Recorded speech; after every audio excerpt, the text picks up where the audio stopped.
আসসালামু আলাইকুম everyone, welcome back to my channel Mahin's mom. আশা করি সবাই ভালো আছেন।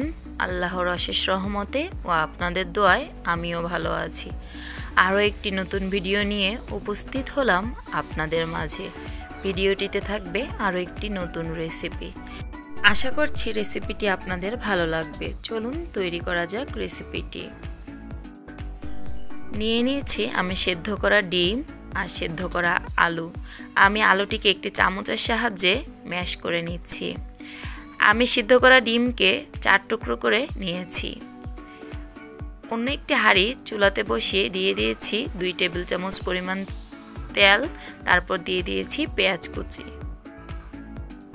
দিয়ে দিয়েছি কাঁচামরিচ কুচি।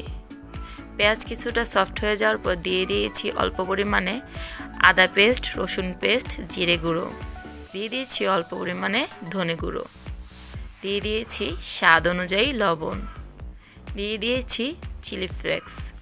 আমি এখানে 2 ধরনের মরিচই ইউজ করেছি।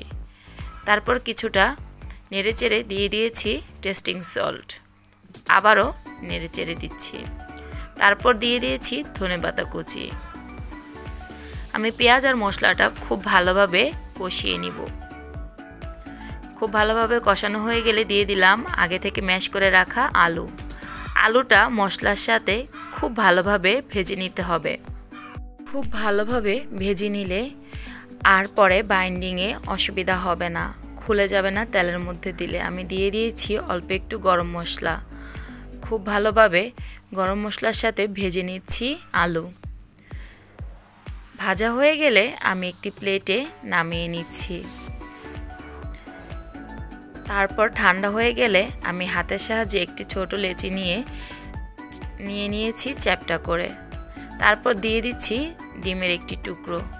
উপর থেকে আরেকটু আলু দিয়ে আমি একটি লম্বাটে শেপ করে নিচ্ছি। দেখুন কিভাবে করে নিচ্ছি। হাতের সাহায্যে চেপে চেপে একটু লম্বাটে শেপ দিয়ে নিয়েছি। আজ আর আমি গোল শেপ দেইনি। এই তো একটি রেডি হয়ে গিয়েছে। একইভাবে আপনাদের সুবিধার্থে আমি আরেকটিও করে দেখাচ্ছি। এই তো আলুটা কিছুটা চ্যাপ্টা করে তারপর ডিম দিয়ে চারদিক থেকে মুড়িয়ে লম্বাটে শেপ করে নিচ্ছি।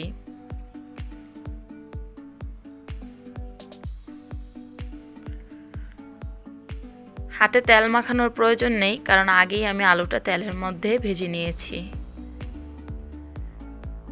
একইভাবে আমি সবগুলো রেডি করে নিয়েছি। এবার একটি বাটি নিয়ে বাটির মধ্যে একটি ডিম ভেঙে নিয়েছি।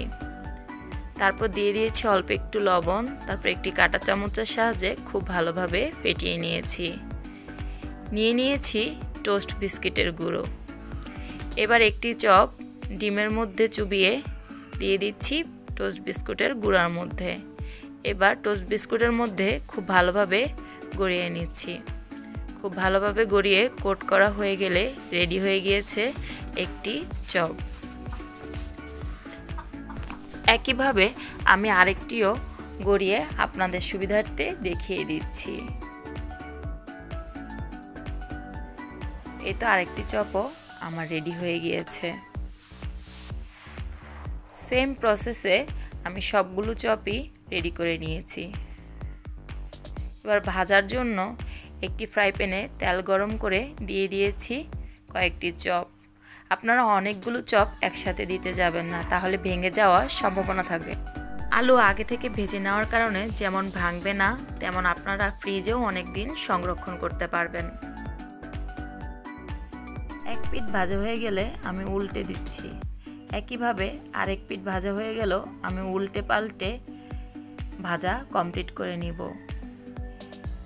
এই তো সম্পূর্ণরূপে ভাজা হয়ে গেলে আমি একটি ছাঁকনির সাহায্যে চপগুলো নামিয়ে নিচ্ছি। এই তো রেডি হয়ে গিয়েছে মজাদার দোকানের মতো পারফেক্ট ডিমের চপ। আমার রেসিপিটি যদি আপনাদের ভালো লেগে থাকে অবশ্যই আমার চ্যানেলটি সাবস্ক্রাইব করে দিবেন এবং লাইক, কমেন্ট, শেয়ার করার মাধ্যমে আমার পাশে থাকবেন। এই রেসিপিটি অবশ্যই আপনারা ইফতারে ট্রাই করবেন। আজ এ পর্যন্তই, দেখা হবে নেক্সট কোনো ভিডিওতে। আল্লাহ হাফেজ।